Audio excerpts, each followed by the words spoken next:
How to make Google Drive folder accessible to everyone. Hi everyone, it's Sophia to assist you today. Without any delay, let's jump right in. First, open Google Drive. Then log into your account. Create a folder, then click on three dots which is beside the folder's name. Then you'll find Manage Access below Share and above Add to Shared. Click on Manage Access. Then click on Change, which is below Restricted. Click on Restricted again.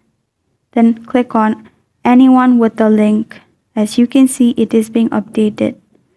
You can share the link by clicking on top right corner of your screen. Or you can simply add a person's email and send it to them directly. And that's how you make Google Drive folder accessible to everyone. Thank you for joining me today. If this video helped you out, please leave a like and subscribe for more. Got a question or want to suggest a topic? Comment below. I am Sophia signing off. Until next time.